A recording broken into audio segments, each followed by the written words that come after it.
Bonjour à tous, bienvenue à ce troisième café VAE de l'année. Je suis ravie de vous accueillir aux côtés de mes invités. Donc la thématique d'aujourd'hui, la VAE et l'IA. Alors on a sincèrement hésité à maintenir ce café VAE tel le sujet est quand même présent et évolue vite. Alors on s'est dit, bon, on va faire un café VAE auprès de mes partenaires à l'instant T. Les règles changent avec une pression sur les responsabilités de l'usage de l'outil. Et ce matin, on va se centrer sur effectivement l'usage de l'IA dans le cadre d'une démarche de VAE. Ce que nous souhaitons partager avec vous, c'est la vision que l'on a de son utilité dans cette démarche de VAE. L'idée aussi, c'est de porter ce projet d'intelligence artificielle dans le cadre des valeurs portées aussi par le service public. On va présenter une promesse que nous avons décidé de faire ensemble aux candidats à la VAE qui serait accompagné donc sur l'Académie de Lille. On va vous parler d'un projet qui est porté par l'Académie de Lille. Et on insiste sur ce cadre puisque au niveau de l'Europe, l'intelligence artificielle est classée comme un champ à haut risque. Alors prudence, mais on en parle avec vous. Alors on a souhaité intituler ce café VAE, VAE et intelligence artificielle, les enjeux, les défis, les opportunités, les limites. Alors comme à l'accoutumée, nous échangerons donc avec nos invités à peu près environ 35 minutes. Je vous invite à poser vos questions via le chat en ligne. Le PowerPoint vous sera adressé et au niveau du déroulé, on vous fera une démonstration en fin de webinaire sur une proposition réalisée de concert. Alors, je suis donc Béatrice Roland, responsable du dispositif académique de validation de Lille. Je fais partie donc d'un réseau national de 30 DAVA qui ont deux missions. Certificateurs, c'est-à-dire que les DAVA notifient les recevabilités pour les diplômes de l'éducation nationale, les diplômes du CAP au BTS et des diplômes co-signés. Et nous sommes également architectes accompagnateurs de parcours. Et c'est dans ce cadre qu'on s'est posé ces réflexions sur ces deux missions. En tant que certificateur, est-ce que l'IA elle a un intérêt? Est-ce qu'en tant qu'architecte accompagnateur de parcours, l'IA a un intérêt, autant pour le candidat que pour, on va dire, tous les acteurs? Et je parle de valeur, autant par rapport à ce projet d'IA et aussi au niveau de l'éducation nationale, notre engagement pour le service public, la transparence, une amélioration continue dans nos pratiques, et l'IA en fait partie, et l'intégrité, puisque notre souhait, c'est de mettre en valeur les compétences des candidats que nous accompagnons. Alors, j'ai deux invités aujourd'hui. Alors, un invité qui a participé au précédent Café VAE, Édouard Jaumier, qui va se présenter, et son collaborateur. Bonjour. Alors bonjour à toutes et à tous, je suis Édouard Jaumier, je suis ravi d'être là à nouveau. Oui, merci Édouard. Sur un sujet, la dernière fois c'était les jeunes, aujourd'hui c'est l'intelligence artificielle, ce sont des sujets qui nous animent chez Olesio, on en parlera aujourd'hui avec Stéphane. Donc moi je suis le cofondateur d'Olesio. Olesio, en quelques mots, c'est une structure qu'on a créée il y a 4 ans, qui a deux activités très complémentaires. Une activité d'accompagnement des acteurs de l'emploi et de la formation pour suivre l'évolution des métiers, des besoins en formation et des certifications. Et notre autre activité qui nous intéresse davantage aujourd'hui, c'est le développement, l'exploitation de solutions au service de la découverte des formations, des certifications ou d'orientation vers l'emploi. Et on va vous parler aujourd'hui de ce que l'on envisage sur le terrain de l'intelligence artificielle. Bonjour, pour ma part, c'est Stéphane Mirandel, directeur marketing chez Olesio. Et j'ai un parcours dans la formation depuis plus de 10 ans, notamment dans des fonctions marketing digital. Et je m'intéresse fortement au sujet IA. Merci pour l'invitation. Merci Stéphane. Avec un côté orienté marketing, puisque vous ça, apportez des solutions. Alors, on s'est posé la question du sourcing lors du précédent webinaire par rapport à l'intérêt qu'un jeune peut porter à la VAE. Alors, on était basé sur notre collaboration puisqu'on a une convention qui est signée. On a signé une convention il y a 3 ans et on a renouvelé cette signature-là il y a peu de temps. Et dans la réflexion de la nouvelle convention, on s'est dit que notre objectif, c'était de sourcer, on va dire, les candidats habituels à la VAE les jeunes et aussi de nous doter peut-être d'outils pour permettre à ces futurs candidats lauréats à la VAE de découvrir la VAE et peut-être d'avoir un petit déclic pour s'y intéresser. Ouais, je pense qu'on partage cette vision du développement de la VAE par sa plus grande accessibilité, C'est ça, par sa Édouard. plus grande visibilité. Oui. Et ce qu'on va présenter aujourd'hui, partager avec vous, on est très curieux de vos réactions aussi, Ouais. c'est pour nous un moyen de favoriser cette démocratisation de la VAE, de lever un certain nombre de freins. On y reviendra tout à l'heure, mais Ouais. c'est vraiment un travail qui est basé sur ces valeurs. C'est ça, merci. On tient à le préciser parce que c'est un sujet qui est prégnant, comme je disais, dans notre actualité. Je ne suis pas une spécialiste de l'IA, mais en tant qu'experte de la VAE, je pense que c'est important de s'emparer du sujet pour nous permettre d'optimiser l'accompagnement des parcours. Alors, la thématique d'aujourd'hui, comment l'IA peut devenir un levier d'amélioration de l'efficacité et de la personnalisation du travail de l'architecte de parcours, avec un point, on préserve l'humain au cœur de l'accompagnement. En quelques mots, l'IA, c'est quoi, Édouard ?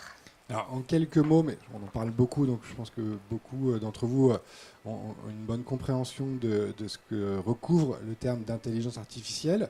Si on prend de façon générique l'intelligence artificielle, c'est un ensemble de solutions technologiques qui permettent d'imiter, de reproduire des capacités humaines, des capacités à analyser, des capacités à créer, des capacités à comprendre ou des capacités à prédire, par exemple.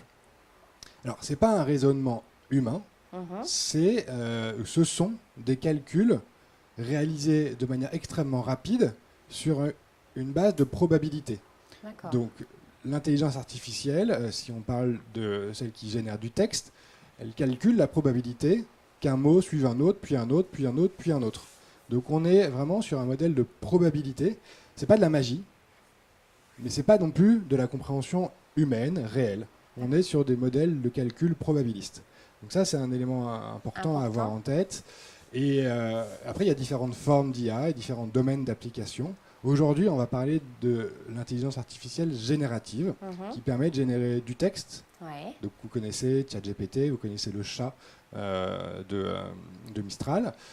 Des images. Ouais. Des images, on connaît Midjourney par exemple, mais ChatGPT permet de générer des images maintenant aussi. Ouais. Ou des vidéos, ou du son. On peut générer maintenant des podcasts 100% en intelligence artificielle. Donc l'IA générative, c'est ça, c'est générer du texte, du contenu, audio, vidéo. Et on va vraiment s'intéresser aujourd'hui à de l'IA générative de texte qui s'appuie également sur des instructions qui peuvent être données à l'oral. D'accord. C'est donc bien la personne qui donne les consignes pour obtenir un résultat qu'elle a bien cadré au départ. Tout à fait. Dans le principe, celui qu'on applique aujourd'hui, celui qu'on explore, Ouais. c'est bien des solutions basées sur de l'intelligence artificielle qui résonnent à partir d'instructions humaines. D'accord. Très bien. Merci Edouard pour cette présentation. Alors, ce matin, donc, on vous présentera les enjeux autour de l'IA dans la VAE, les risques associés aux usages de l'IA, ses usages potentiels, puisqu'on s'est basé sur le parcours du candidat pour envisager les usages potentiels, et on vous présentera 2 cas d'usage. Alors, je vais revenir sur le cadre d'usage de l'IA que nous nous sommes, je dirais, imposés, sur lequel nous allons travailler aujourd'hui. Un cadre d'usage de l'IA guidé, et on a choisi 3 principes. L'éthique, la transparence et la confidentialité. C'est-à-dire que nous, en tant qu'accompagnateurs d'AVA de Lille, en collaboration donc avec notre partenaire qui est Olesio aujourd'hui, on s'est dit que pour pouvoir utiliser cet outil, on décide de mettre ce qu'on a décidé ensemble, une promesse qui tient à ses engagements autour de l'éthique, un usage responsable et humainement centré. On prévient les biais, on respecte l'authenticité, le candidat, c'est bien le candidat qui est acteur de son travail. On ne va pas inciter le candidat à faire des choses, on va bien rester sur le parcours du candidat.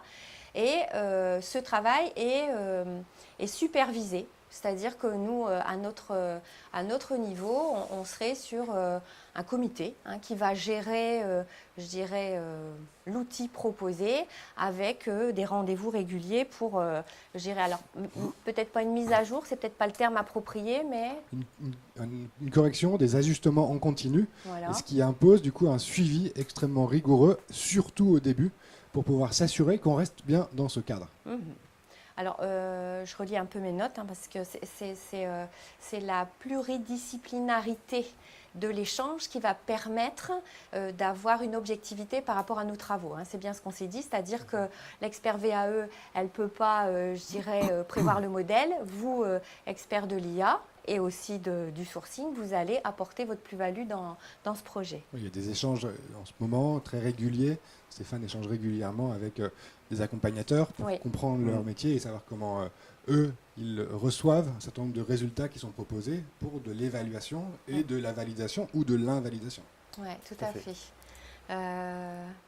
Une équipe qui a été plutôt aussi ravie de te rencontrer, Stéphane, pour justement échanger. Alors, il y a des travaux qui sont aussi réalisés au national. On a comment je vais dire, un groupe qui s'est créé pour réfléchir aussi sur le sujet. On est en complémentarité de ces travaux. Alors, notre deuxième principe, la confidentialité. Alors, vous savez très bien que la RGPD est prégnante dans tout ce qu'on fait aujourd'hui. L'idée, c'est d'assurer la protection rigoureuse des données personnelles des candidats, puisqu'aujourd'hui, quelqu'un qui se lancerait dans l'utilisation de l'intelligence artificielle n'a peut-être pas saisi l'ouverture des données qu'elle pourrait intégrer dans le système. C'est-à-dire que quand on donne une information, si effectivement elle n'est pas protégée, tout le monde peut profiter de cette information. Alors là-dessus, nous, on est vraiment sur ce principe de confidentialité des données, minimisation et anonymisation des données, c'est-à-dire qu'on va simplement utiliser les données nécessaires. Le strict nécessaire et pas plus. Pas plus. Même si d'autres éléments peuvent être exprimés par un des utilisateurs, on verra qu'il peut y avoir plusieurs utilisateurs, on ne garde que le strict nécessaire et le reste n'est pas conservé, de manière à pouvoir éviter effectivement de moindre risque de fuite de données personnelles. Et on rentre dans le cadre de la VAE, vous le savez bien, parfois dans un cadre quasiment intime où on explique un peu les relations qu'on a pu avoir avec ses managers, avec ses équipes, etc. Oui, tout à fait. Merci Edouard pour cette précision. Alors le consentement explicite et éclairé, c'est-à-dire que la personne, elle sera clairement informée de ce qu'on fera avec ces données et on lui demandera naturellement son consentement, c'est-à-dire que la personne, elle sera d'accord pour nous fournir ces données, pour pouvoir travailler avec elle et utiliser ces données dans le cadre de l'accompagnement. Sécurité et accès contrôlé. Alors, sécurité informatique, messieurs, ça c'est votre domaine. On en parlera peut-être après sur la manière dont on va travailler. Alors, j'ai noté des mécanismes robustes d'identification, d'authentification et de traçabilité des accès. C'est-à-dire que toutes les données et tout ce qu'on réalisera, ça sera vraiment tracé. Tracé et totalement aussi transparent. Oh, belle transition. Belle transition, Edouard, merci. Alors, la transparence, le troisième principe, explicabilité et confiance renforcée, explicabilité algorithmique. Alors, on en a parlé juste avant, Edouard. Les algorithmes, ça sert à quoi dans l'IA? Les algorithmes vont permettre à l'intelligence artificielle, à la solution d'IA, de donner des résultats. Donc, il y a des algorithmes derrière. Et ces algorithmes, il faut pouvoir les expliquer aux utilisateurs pour pouvoir donner un certain nombre d'éléments d'orientation sur pourquoi est-ce qu'on a ces résultats, pourquoi est-ce que parfois on va avoir des résultats qui sont insatisfaisants, pourquoi est-ce qu'on va avoir parfois des phénomènes d'exagération ou de minimisation. Et ça, c'est très important de pouvoir l'expliquer aux utilisateurs pour qu'ils aient un usage éclairé et un usage, on va dire, intelligent et guidé de cette solution. Bien. Est-ce que je peux faire le lien avec les biais discriminatoires? J'en ai pas parlé, je l'ai dit succinctement, mais on en a parlé aussi là, tout à l'heure. On parlait justement de l'exemple de un CAP dans la petite enfance, où on a un public très majoritairement féminin. Oui. Donc l'intelligence artificielle, on va lui donner un certain nombre d'éléments pour se documenter. Et on va voir que dans la littérature, on a très souvent l'emploi du féminin lié à ce métier-là. Et si jamais on ne va pas neutraliser, donner des instructions de neutralité à l'intelligence artificielle, elle pourrait être discriminatoire vis-à-vis d'un public masculin. Donc ça, c'est un point de vigilance extrêmement important à avoir en tête. Et c'est très important que tu rappelles ce cadre dans lequel on va évoluer. On va travailler, oui, d'accord. Droit à l'information et contrôle par l'utilisateur, naturellement. Les utilisateurs seront informés de leurs droits. Accès, rectification, suppression des données.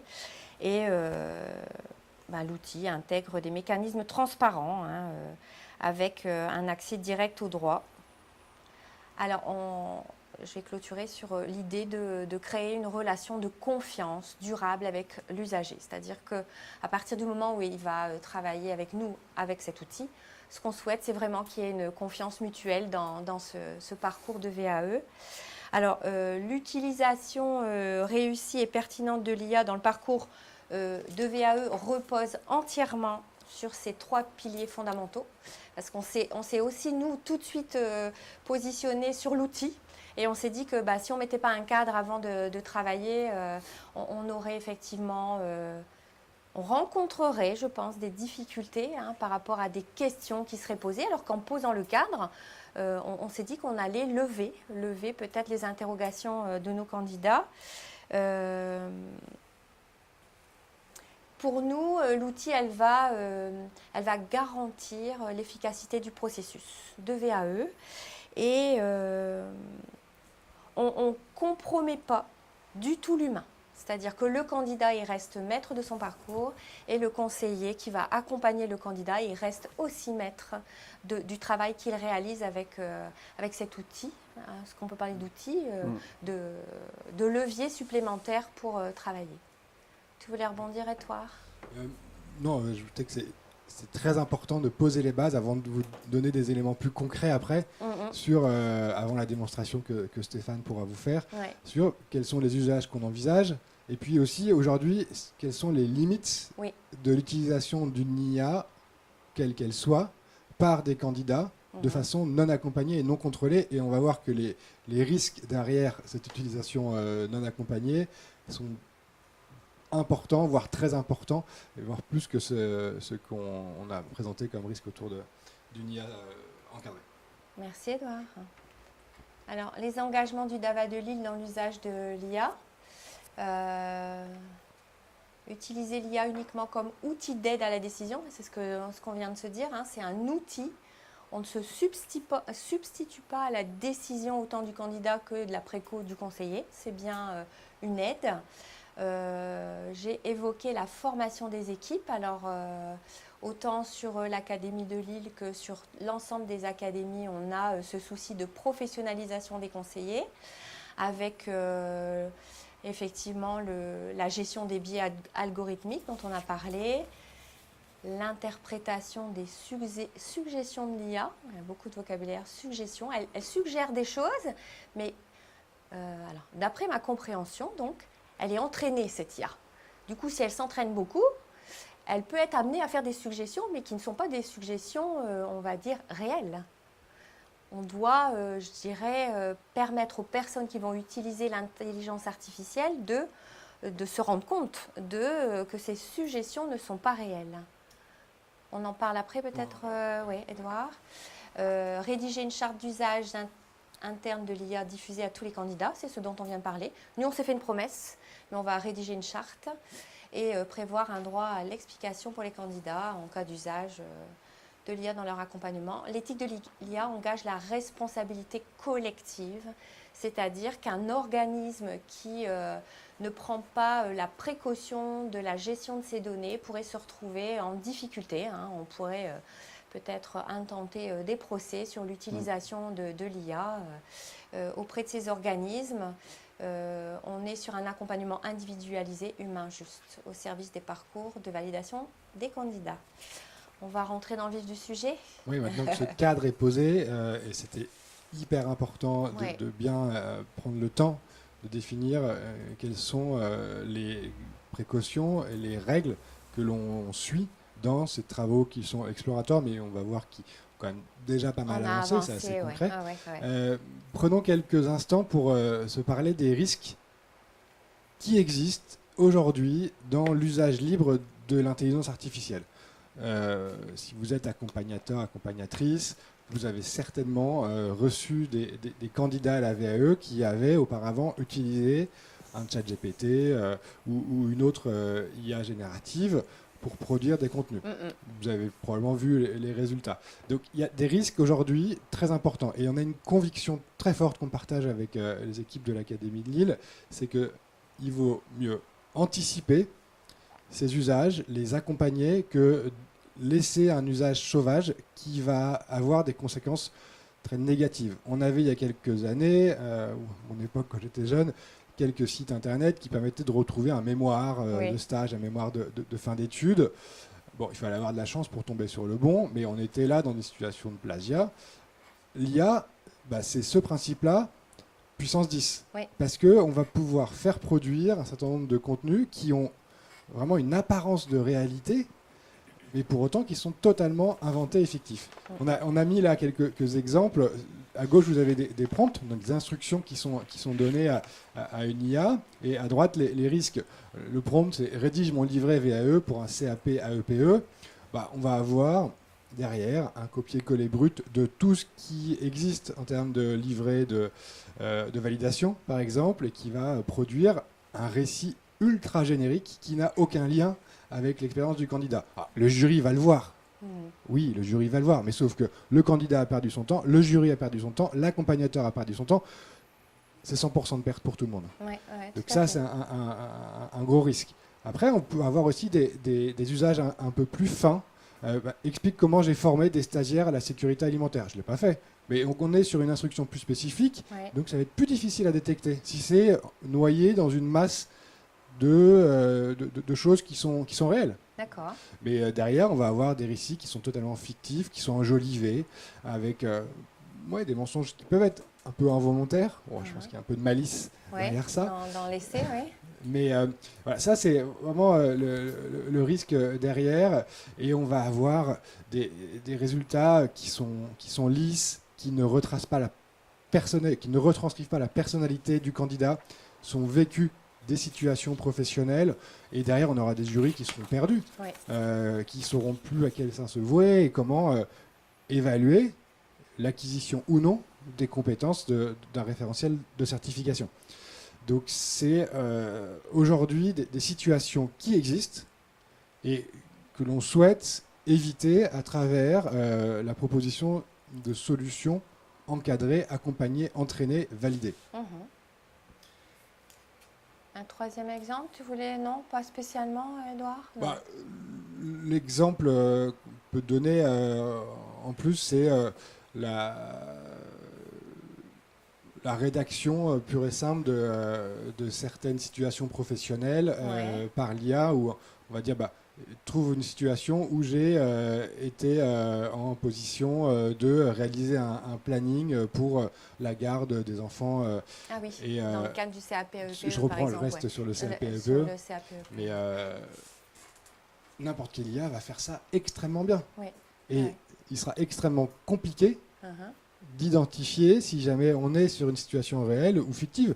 Parce que si le candidat a bien préparé son oral, il va répéter, ce qu'il a lu, ce que l'IA lui a donné. Donc on rentre dans des situations risquées. Parce que derrière, ça veut dire, là si on reste sur la petite enfance, ça veut dire que potentiellement il y a une certification et donc il y a des emplois de garde d'enfants. Et si jamais un certain nombre de compétences liées à la sécurité des enfants n'ont pas été acquises, on est dans des situations risquées réellement. L'objectif, c'est vraiment de permettre de bien utiliser l'outil même si aujourd'hui des personnes souhaitent utiliser cet outil pour réussir, parce que l'objectif c'est quand même à notre niveau d'accompagner le candidat et lui permettre de mettre toutes les conditions de réussite. Le candidat qui pourrait utiliser l'IA mais dans le livret, on ne va pas avoir le reflet de son activité. Au final, ça va comme tu dis, faire perdre du temps à tout le monde. Et en même temps, je le disais en introduction, hein, l'intelligence artificielle, ce qu'on dit aujourd'hui ne sera plus valable demain. J'ai moi-même participé à un échange avec les collègues au National hier, hein, notre collègue de Nice qui a présenté le fait que on a aujourd'hui des détecteurs d'IA dans les dossiers. C'est-à-dire qu'on sait dire que cette partie-là, elle aurait pu être écrite par l'IA. Alors, naturellement, comme ça va vite, hein, comme l'expliquait mon collègue Stéphane, ça va vite. Du coup, automatiquement, on va toujours aller chercher la solution le lendemain et on avance. Mais nous, notre objectif, c'est vraiment de permettre d'avoir le reflet pour le candidat le plus réel possible et surtout d'accompagner le candidat. C'est-à-dire qu'un candidat qui a des difficultés pour écrire, qui a des difficultés à s'exprimer, pourrait utiliser l'outil aussi. Alors nous, on n'est pas dans cette logique-là, mais pourrait aussi utiliser l'outil pour lui faciliter, on va dire, ce travail, et avec une IA qui reconnaît sa voix, qui va vraiment retranscrire la manière dont il écrit. Ça, j'ai quand même été un peu bluffé, mais on l'utilise de façon raisonnée et cadrée. Tout à fait. On continue sur les points de vigilance à avoir face à l'intelligence artificielle. On en parle, je pense, beaucoup dans les médias, et tant mieux, c'est que l'usage de l'intelligence artificielle générative, de texte par exemple, parce qu'on va se concentrer là-dessus, doit être faite en connaissance de cause, et il y a des points de vigilance à avoir. C'est hyper important de savoir qu'il peut y avoir des biais algorithmiques, on en parlait tout à l'heure, qui peuvent affecter l'équité d'un traitement de candidature, ou qui peuvent introduire des récits qui vont être faussés. On donnait l'exemple du genre sur un CAP AEPE, on reste sur le même exemple. C'est un risque qu'il faut avoir en tête et qu'il faut traiter en amont. Et ça se traite en amont en neutralisant ces problématiques de genre, donc en donnant un cadre et des instructions très précises à la solution qui va être utilisée. Et ça, c'est possible, mais il faut le faire, et ça prend du temps, parce que c'est impossible de se dire on va détecter 100% des biais en amont. En fait, on va en imaginer peut-être 80% au début, on va les cadrer, mais les 20%, on va s'en rendre compte. Parce qu'on va pratiquer, qu'on va réussir parce qu'on va collaborer avec les accompagnateurs, on va collaborer avec les professionnels qui savent détecter ces biais. Alors, ça veut dire que l'outil ne demande pas à l'utilisateur de réaliser des prompts pour, je dirais, accompagner le candidat. On est sur un outil qui est programmé et qui va permettre à l'accompagnateur d'accompagner le candidat. Oui, par une logique de questionnement progressif. Ok, très bien. Pour aller creuser et aller chercher l'information sur les situations professionnelles réelles qui ont été vécues et les compétences qui ont été développées. Dans un environnement qui est sécurisé. Totalement sécurisé.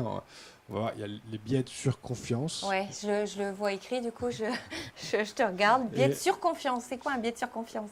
C'est de créer derrière un récit qui va être exagéré par rapport à la réalité, et de amener le candidat à être très confiant, parce qu'il va voir les résultats et se dire « Ah ben, en fait, je coche toutes les cases, j'ai une maîtrise de 100% des compétences, parce que l'IA m'a dit que. » Mais un accompagnateur, un jury, sera probablement moins optimiste que l'IA.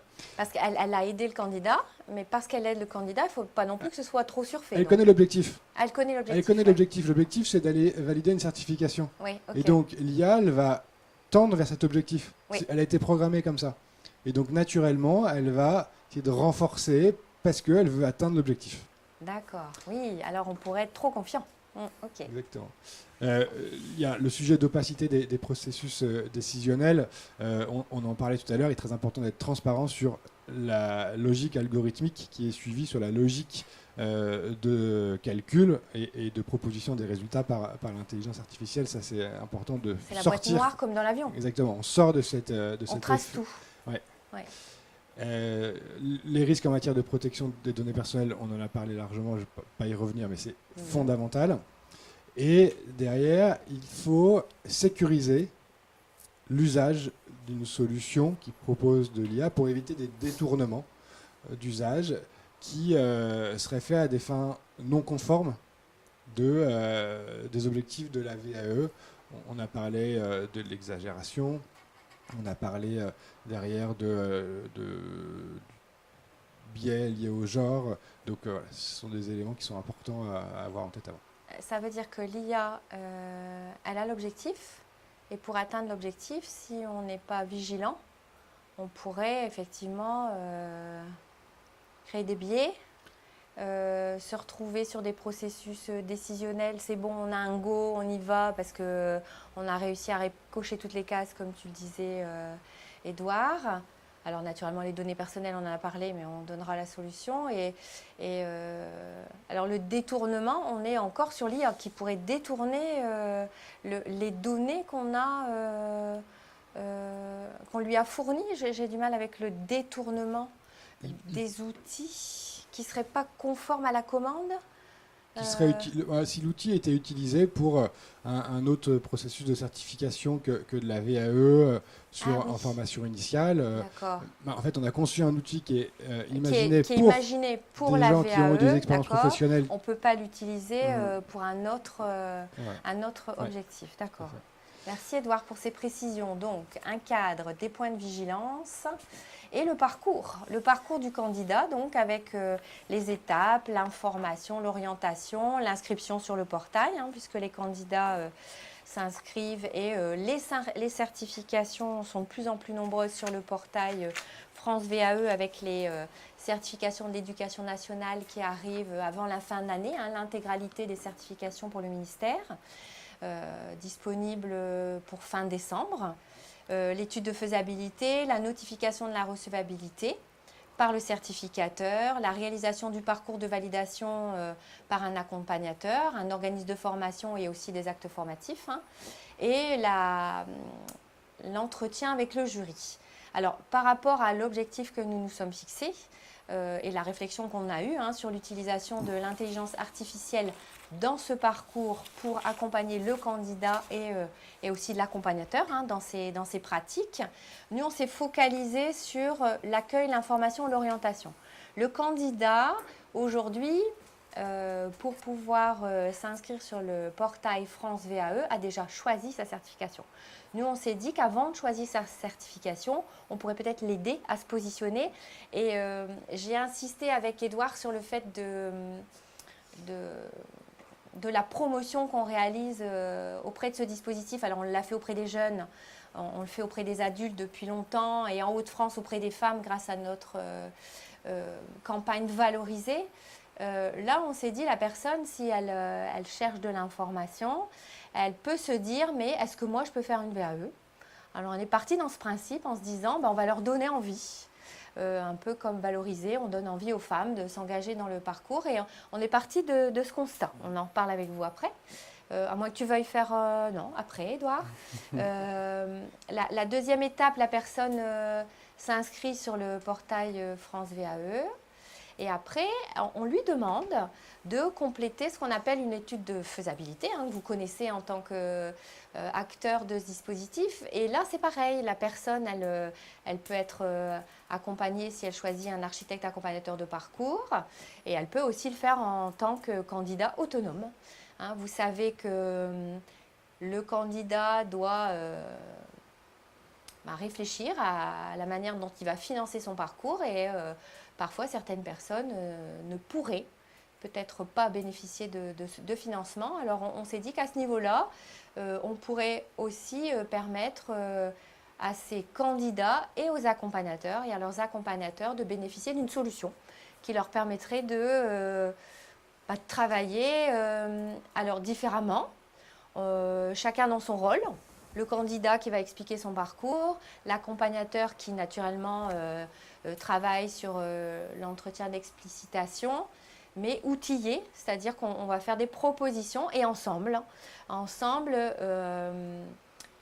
ils pourront utiliser les propositions pour gagner du temps dans cette relation comment je vais dire, de maïeutique. On parle de maïeuticien, on crée ce dossier ensemble et on s'est dit que ça pouvait être autant pour l'accompagnateur que le candidat. Et je vais même me positionner en tant que certificateur, puisque le certificateur réceptionne les dossiers de faisabilité et sur la base d'un écrit, le certificateur aujourd'hui octroie ou non la recevabilité. Ça fait qu'on est vraiment resté sur ces deux objets avec des questions quand même pour la suite du parcours. On en a échangé aussi. La notification de la recevabilité, est-ce qu'à ce niveau, on pourrait aussi se poser sur l'IA avec un levier la réalisation du parcours pour le candidat lui permet d'être aussi porté dans l'écrit, parce qu'on connaît les difficultés par rapport à l'écrit et par rapport aussi par rapport à la compréhension d'un référentiel. Un référentiel qui attend un niveau de compétence, qui attend la description d'activité. Alors comment on fait pour aider le candidat, aussi le conseiller, un conseiller qui est, Edouard tu dis oui, le conseiller qui ne peut pas maîtriser l'ensemble des référentiels. Alors comment on peut l'aider aussi dans son travail pour que vraiment les rendez-vous avec le candidat soient optimisés. C'est vraiment l'objectif. Et après, le jury. Alors là, le jury, c'est autre chose. On est sur des personnes qui vont prendre connaissance du dossier, qui vont se positionner par rapport au référentiel. Est-ce qu'à ce niveau-là, on peut aussi se questionner? Tu voulais rebondir, Edouard? Je voulais compléter pour dire qu'aujourd'hui, les deux cas d'usage sur lesquels on se concentre sont des cas d'usage amont, plutôt administratifs, parce qu'on est assez humble en se disant commençons déjà par ce qui est simple, par ce qui limite les biais humains. Donc concentrons-nous d'abord sur l'accueil, l'information, l'orientation et sur l'étude de faisabilité. C'est pour ça qu'il y a des points d'interrogation sur la recevabilité, le parcours de validation et le jury. Aujourd'hui, on se dit testons, validons sur ces deux cas d'usage qui vont accompagner à la fois le candidat, mais aussi l'accompagnateur. Et après, une fois que c'est validé, on verra si on peut aller plus loin. Et on n'ira plus loin que si jamais on est 100% confiant dans le résultat qui est produit sur ces deux cas d'usage plutôt amont. Donc on va aller sur la présentation, la démonstration de Stéphane après, mais voilà, engager le pilote sur un volet administratif, je viens de le dire, c'est pour nous un préalable indispensable avant de se dire on peut aller plus loin. Et là, quand on dit plus loin, c'est sur le dossier de validation. Ensuite, élément fondamental, vous avez eu un petit picto tout à l'heure, le M pixelisé, qui est le logo de l'entreprise Mistral AI, qui est une entreprise française. Et on oriente, a priori, la décision est à 99% prise, de travailler sur ce modèle qui est français et qui est ouvert, et qu'on va pouvoir isoler pour le faire fonctionner de manière autonome. Donc on n'est pas sur un usage ouvert, et on est sur un usage qui ne s'appuiera que sur des connaissances qu'on va lui apporter. Et ça, c'est très important. Troisième choix important, c'est qu'on va travailler sur une base documentaire complètement fermée et sélectionnée. On va alimenter la solution avec les référentiels de certification. On va alimenter la solution avec des exemples de dossiers anonymisés. Et donc là-dessus, c'est hyper important de travailler sur un environnement fermé. Et puis, la période de test, elle doit être longue. Elle doit être suffisamment longue pour avoir une grande diversité de cas de figure sur des diplômes différents, sur des publics qui ont des expériences différentes, pour pouvoir valider derrière qu'on a détecté effectivement les biais, les 20% de biais qu'on n'aurait pas imaginé au début, et que derrière, la solution, elle est robuste et qu'on peut la déployer plus largement. Donc au début, ça va prendre du temps. Au début, on va beaucoup travailler avec les accompagnateurs. On va être sportif de haut niveau, présent avec eux. Et donc cette période de test est fondamentale pour pouvoir assurer la validation. On va vous abandonner quelques minutes puisque la technique a besoin d'un petit peu de temps pour nous permettre de découvrir les solutions proposées en partenariat donc d'Ava de Lille et Olesio. On vous retrouve tout de suite. À tout de suite. Merci pour votre patience. Je vais laisser la place donc à Stéphane qui va vous présenter son travail. Merci beaucoup Stéphane. Merci beaucoup. Le travail de l'équipe Olesio avec les équipes d'Ava. Exactement. Oui. Je vais faire quelques démos. En fait, on a parlé de 2 cas d'études, 2 cas d'usage. On sera même sur un petit 3e, vous verrez ça, de 2,5. En fait, avant de commencer, moi, c'est un sujet qui me plaît beaucoup, la VAE, qui me touche. J'ai ma maman je ne l'ai pas dit. J'ai ma maman en fait qui a arrêté tôt l'école et qui faisait donc des ménages dans des centres pour handicapés. Ouais. Les ménages, elle les accompagnait en sortie. Et un jour, elle a voulu faire une VAE. Elle s'est renseignée et elle n'a pas été jusqu'au bout parce que ça paraissait trop complexe en fait d'aller constituer un dossier. Voilà, donc je me suis dit, ça tombe bien, ce sera l'occasion d'aller accompagner, d'aller aider. Donc là, ce qu'on a fait, on a préparé, donc c'est qu'une démo. Ouais. Tout ce qui est à l'intérieur aujourd'hui, il n'y a pas d'IA, il n'y a aucune donnée personnelle, c'est du fictif. Il se peut également qu'il y ait ce qu'on appelle des éléments de langage, certains textes qui ne soient pas forcément corrects. Donc on est vraiment sur de la démo. Donc là, on avait parlé tout à l'heure de la partie en amont. Comment accompagner les candidats à trouver leur diplôme. Aujourd'hui, sur France VAE, on est sur ça. On est sur une recherche par diplôme. On a fait quelques tests dans les équipes chez Olesio. Je disais voilà, si vous deviez faire une VAE, ce serait quoi? Et donc j'ai Pauline qui me dit couturière. Donc elle tape sur France VAE couturière, il n'y a rien. Elle tape couture, il n'y a rien. Effectivement, il faut taper couturier parce que c'est le TP couturier. Ouais. Donc on s'est dit qu'effectivement, on pourrait imaginer une recherche par diplôme pour les personnes qui savent, mais beaucoup ne savent pas forcément quelle VAE faire. Donc là, encore une fois, c'est qu'un exemple. On a un formulaire, on va le passer rapidement. On a un formulaire et on a également un système de chat. Ce qui est intéressant ici, c'est qu'en fait, un chat, n'importe quel site internet, n'importe quel partenaire pourrait l'intégrer. C'est juste un script qu'on met dessus. Donc, des partenaires pourraient faire la promotion de la VAE très facilement. Donc là, je vais prendre, tiens, par exemple, depuis combien de temps je travaille? De 3 à 5 ans. Mon niveau d'études, j'ai le niveau bac. La VAE, est-ce que je connais ou pas? Allez, je connais, mais pas sûr de bien comprendre. Quel est mon métier actuel? Allez, je suis assistante maternelle.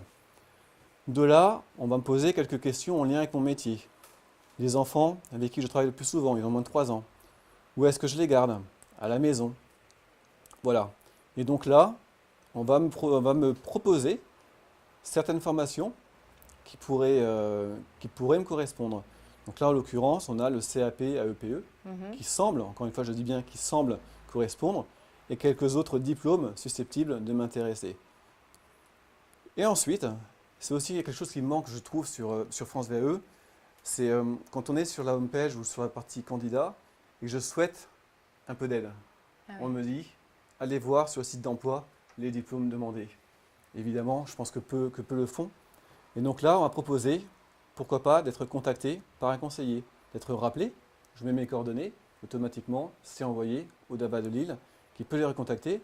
Mais on peut également imaginer, encore une fois, on est sur du fictif, tout ça n'est pas encore lié aux agendas, mais on pourrait imaginer directement une prise de rendez-vous, directement dans le calendrier de l'accompagnateur ou d'un conseiller au DAVA de Lille. Ça, c'est la première partie. Donc, c'est la partie amont. La personne qui en a entendu parler et qui souhaiterait effectivement se positionner sur un choix de certification. Tout à fait. Et en fait, on part aussi du principe qu'à partir du moment où on veut faire x3 ou x4 sur le nombre de VAE dans une académie, il y a toute la partie sourcing à mettre en place. C'est ce qu'on s'est dit aussi. Vraiment faire la promotion du dispositif et permettre aux personnes de suite d'avoir un contact, de prendre contact. Exactement. Cas d'usage numéro 2. Le fameux dossier. Donc là, c'est encore une fois une démonstration. Oui, c'est des mots. Ouais. Démonstration. On insiste. Oui. On a dû travailler tard pour réussir à atteindre l'objectif. Donc là, voilà. On parlait tout à l'heure de questionnement. Effectivement, l'idée, c'est que l'IA va questionner en fonction des réponses, des réponses du candidat potentiel. Donc là, on est sur un CAPEPE. Ouais. On me dit, bah, tiens, pour commencer, est-ce que vous pouvez donner un exemple où vous avez recueilli des informations importantes sur un enfant avant ou pendant son accueil? Donc voilà, je vais saisir mon petit texte. Alors, oui, le matin, les parents me disent s'il a bien dormi ou pas. Effectivement, je suis peu loquace. Pour information, tout le monde n'est pas à l'aise pour écrire. Ah oui, il y a le micro. Il y a le micro, je vais pouvoir discuter avec et ça va retranscrire évidemment ce que je dis. Ouais. Et l'IA va ensuite continuer le questionnement. Donc très bien, est-ce que vous vous rappelez une situation précise où ces informations ont eu un impact sur votre journée avec l'enfant? Oui, une fois la maman m'a dit que son fils avait un début de rhume. Il fallait qu'il reste au calme, qu'il n'ait pas froid. Voilà, donc on est Sur un échange on est sur un échange en fait. entre le candidat et l'intelligence artificielle qui va poser des questions parce elle sait ce qu'on attend. Là, il y a une logique de questionnement successif D'accord? pour aller creuser, ce qui est exactement la logique que suivent les accompagnateurs Ouais. avec lesquels on travaille. C'est, d'accord, vous avez été dans cette situation, mais dites-moi en plus, comment est-ce que vous avez géré cette situation? Pourquoi? Comment est-ce que vous avez tiré des résultats, etc. Donc cette logique de questionnement successif, on la reproduit. D'accord. C'est ça. Et donc là, en fait, et l'intérêt de l'IA, voilà, c'est qu'il va rebondir sur ce qui est dit précédemment. D'accord. C'est C'est pas un questionnaire automatique. C'est pas un questionnaire automatique. L'IA rebondit sur ce C'est ça, que donne comme Et- information. Effectivement, pour creuser et pour aller voir ensuite, en fonction de la compétence, là on a recueilli les informations, s'informer sur les éléments du contexte, voilà, l'aider à compléter cette partie-là. Et à la fin, le candidat potentiel, voilà, une synthèse de l'échange sur cette compétence. D'accord. Et ça reprend en fait, on reparle à nouveau de l'exemple concret du rhume de l'enfant. Je vais pouvoir également le modifier, le compléter Et l'enregistrer sur... et l'enregistrer voilà, sur mon compte pour plus tard. Une fois que je l'ai enregistré, voilà, on va passer au suivant, la D'accord. posture professionnelle adaptée. Mhm. Ça Très va, bien, hein. oui, très bien, très bien. Ça fait que pour l'ensemble des compétences du CAPEPE, on a le candidat qui choisit la compétence et qui peut échanger avec l'IA pour lui permettre alors je veux dire, bénéficier Mhm. d'un écrit qui pourra servir au candidat pour le dossier de faisabilité, Exactement. Tout à- Et tout on à peut le fait. faire par bloc de compétences, on peut le faire par activité par ou par activité compétence. ou par compétence. Et D'accord. sur l'ensemble des référentiels Et qu'on va lui donner.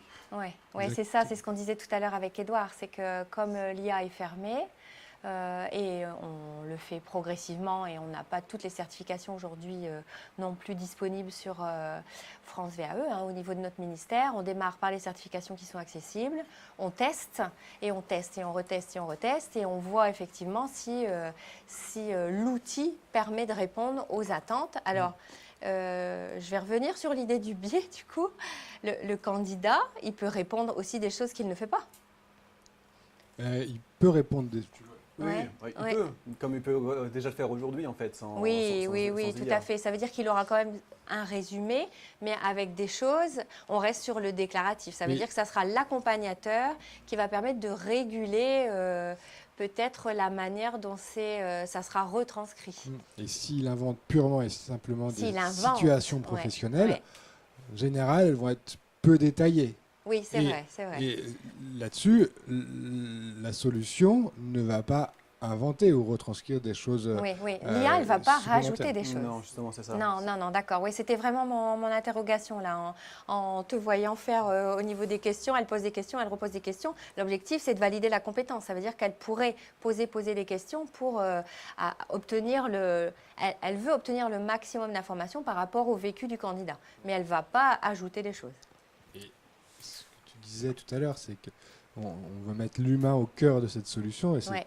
derrière le rôle de Le l'accompagnateur rôle de est l'accompagnateur. ultra important Ouais. et il a effectivement aussi cette fonction de validation de la réalité, de ces expériences professionnelles qui sont décrites ici, Ouais.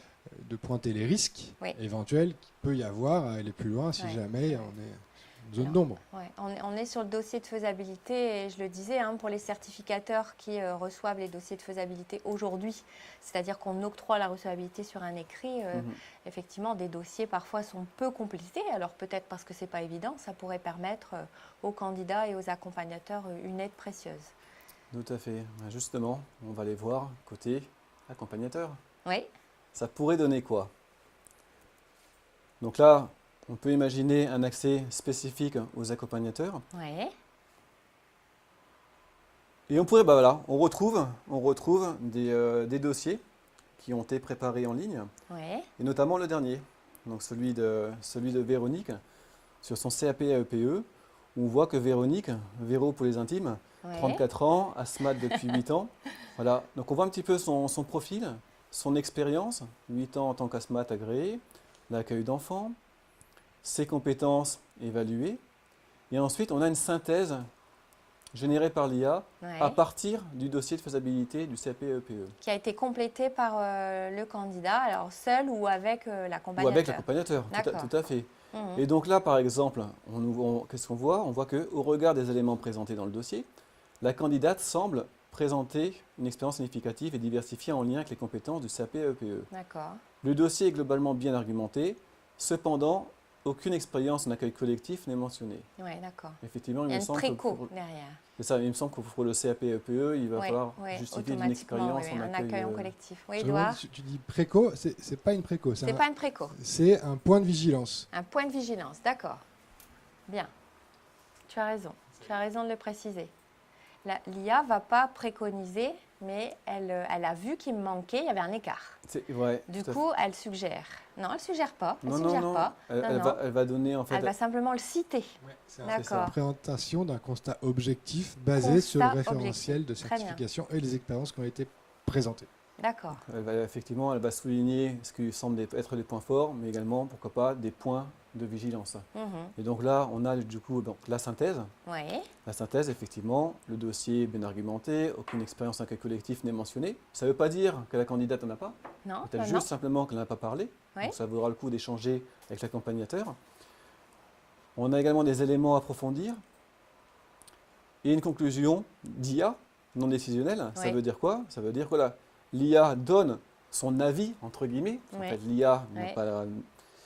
pas donné d'avis, mais Oui. ensuite c'est l'accompagnateur qui va dire, OK, au vu des éléments, Oui. je valide, entre guillemets, ce que me dit l'IA, ou non, je ne suis pas d'accord. D'accord. Donc l'accompagnateur décidera Oui, en connaissance de cause. Et donc là, voilà, ce qu'on voit, c'est que le dossier semble présenter une expérience cohérente. Toutefois, la candidate ne semble pas avoir d'expérience en accueil collectif. Il pourrait être opportun de lui proposer d'effectuer une immersion professionnelle en crèche, PMI ou école. En effet, il s'agit d'une compétence à avoir pour passer le CAP EPE. D'accord, ben merci. Merci pour cette présentation, Stéphane, et la rapidité de Bah, la de- création de cette démo. De rien. Et Puisqu'on s'est lancé dans le projet il y a peu de temps. je vais vous montrer ceci Ah, vas-y. pour le finir. Petite surprise? Non, on n'est pas trop sur la surprise. Sur ça, c'est parce qu'en fait, là, on a vu un dossier, Oui. on a vu un dossier en ligne. Mais aujourd'hui, ce qui se passe, c'est qu'on récupère.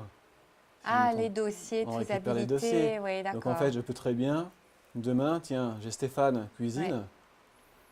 Je peux prendre un dossier de faisabilité que j'ai Ouais. téléchargé donc en tant qu'accompagnateur et ensuite lancer l'analyse. Et je D'accord. vais retrouver la même chose. D'accord. Et après, je peux travailler avec le candidat pour, je dirais, C'est ça. gérer les écarts. Ouais, on a la base de discussion. Oui, une base on de va discussion. rentrer D'accord. plus vite dans le cœur du sujet. Oui, Et, Et c'est ce qu'on disait au départ. Hein, on ne veut absolument pas remplacer l'accompagnateur. Et moi, j'avoue, quand on a abordé le sujet au départ ensemble, j'ai été la première à dire non, on ne va pas utiliser l'IA parce que l'accompagnateur, et moi je suis accompagnatrice depuis 20 ans, ça veut dire que des candidats, j'en ai accompagné quelques-uns. L'entretien d'explicitation, il est hyper important. Par contre, en tant que conseiller, on ne peut pas avoir la maîtrise de tous les référentiels. Et je trouve que là, Je vais parler du BTS électromécanique dont je vous ai parlé quand on a échangé. Moi, j'y connais rien d'électromécanique, mais en ayant cet outil qui travaille déjà sur une base avec les attendus du référentiel, je pense que ça pourrait effectivement permettre de positionner le candidat sur le dossier de faisabilité, naturellement, sur son souhait de valider l'intégralité de la certification ou des blocs uniquement. On peut choisir de partir sur une partie de la certification et de faire... et de réunir, on va dire, les conditions les plus favorables à la réussite de ce projet. Moi, je trouve que c'est un bel outil. Merci beaucoup, Stéphane, pour ta présentation. Merci à toi, Béatrice. Ouais. Edouard, tu voulais rebondir ou alors on répond aux questions? Il y a peut-être des questions. Oui, oui, on voit le temps. Alors, on vous abandonne quelques petites minutes pour changer d'écran par rapport à la présentation de Stéphane et on répond à vos questions. Merci beaucoup. Nous sommes de retour. Merci pour votre patience.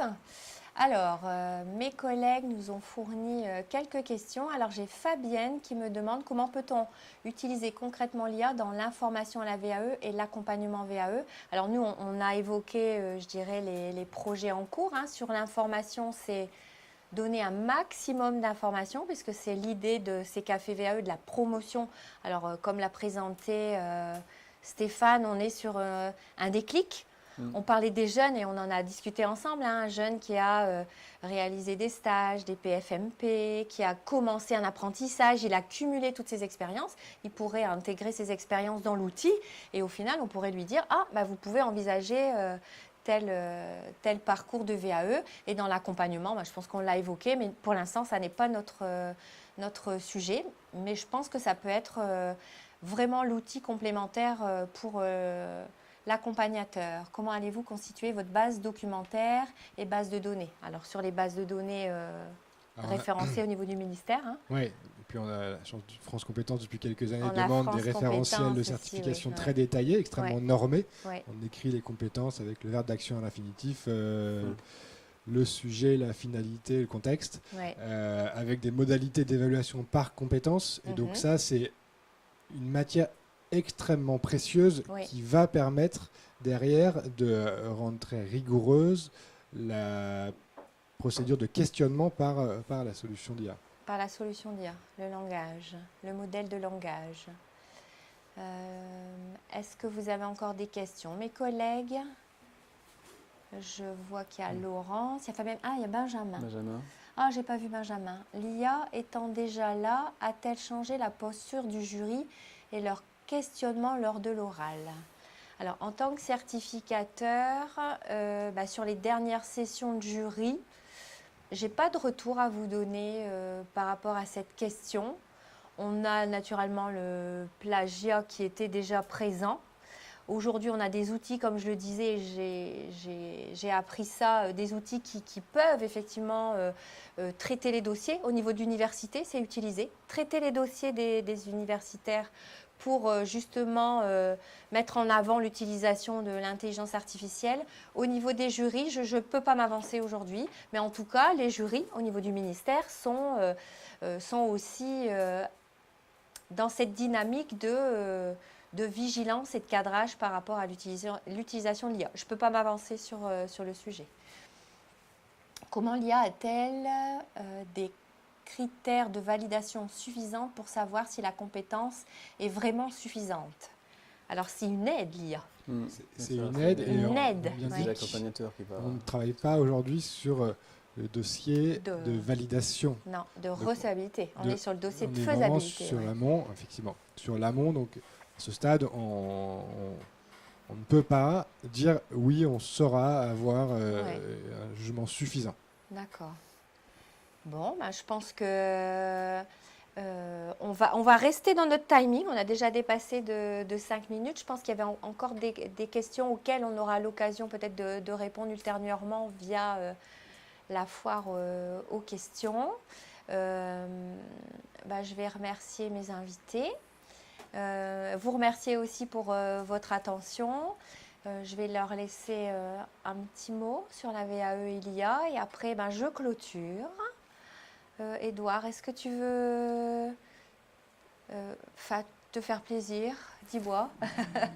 Non, mais on a bien insisté et je vais conclure aussi là-dessus Ouais, pour moi là-dessus, sur ouais, le ouais. cadre Ouais, dans lequel on s'inscrit sur ce projet pilote, expérimental. ouais. On est assez optimiste sur la capacité à atteindre les objectifs sur les 2 cas d'usage qu'on Et a 2 cas décrits, d'usage. Hein, mais ouais, ouais. on est voilà, sur un pilote expérimental avec un cadre extrêmement précis en dehors duquel on ne sortira pas. Et D'accord. sinon, on perdra la crédibilité de cette solution. Merci Edouard. Stéphane, est-ce que tu veux encore travailler avec nos équipes?